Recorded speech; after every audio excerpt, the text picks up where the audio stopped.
Kindia est l'une des rares préfectures de la Guinée où l'agriculture est considérée comme un business à part entière et surtout prisé par les jeunes. M. Mohamed Diané, producteur de rejets et du fruit d'ananas, est surtout un modèle de persévérance dans cette activité agricole. Suivez.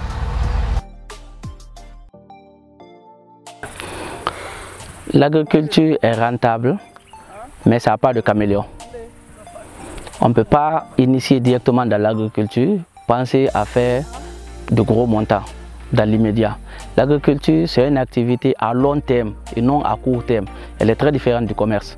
Souvent, c'est ce que les gens ne comprennent pas et on confond beaucoup sur ce plan. Quand on décide de faire l'agriculture, ce n'est pas sur une année ou 2 ans. L'agriculture, on le fait sur une prévision de 10 à 20 ans ou plus.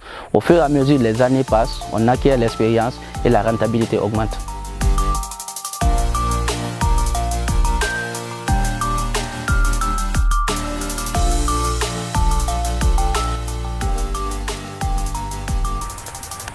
J'ai terminé mes études en 2009 à l'université Gamal Abdel Nasser, diplôme maîtrise.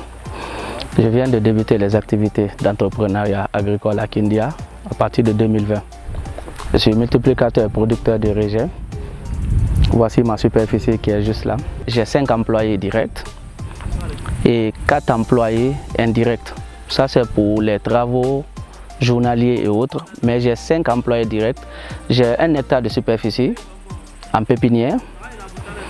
J'ai 250 à 300 000 souches sous le sol. Présentement, j'ai 180 000 rejets disponibles pour la commercialisation.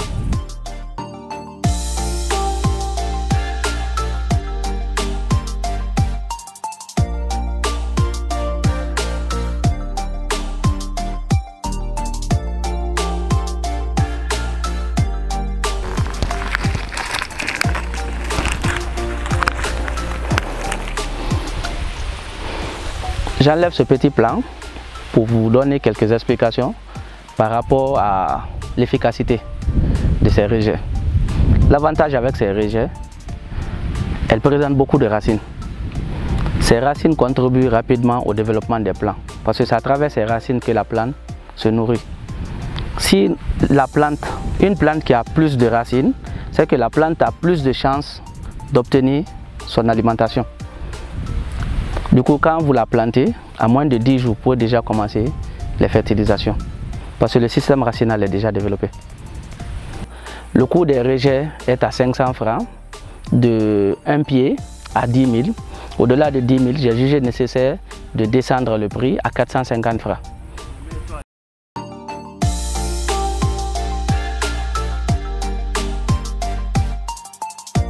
Nous sommes sur le champ d'ananas maintenant. Au début, nous étions sur le champ de production de rejets. Une façon de vous montrer que les rejets que je produis sont des rejets de très bonne qualité.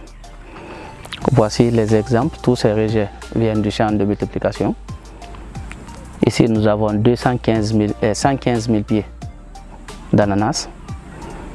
Et ils sont à 6 mois maintenant. Pour faire une bonne production d'ananas, le coût de production varie de 120 millions à 140 au maximum.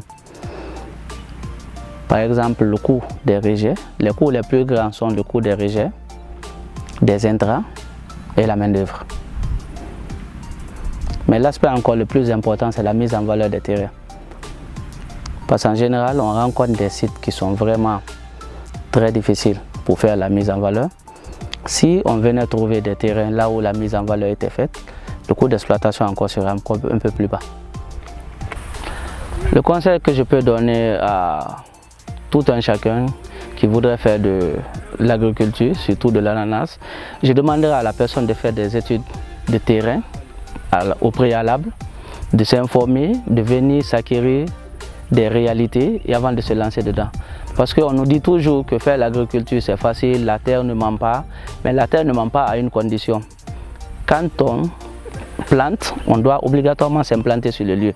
On ne peut pas faire l'agriculture et rester à distance pour dire qu'on est en train de faire l'agriculture. Cela ne peut pas marcher.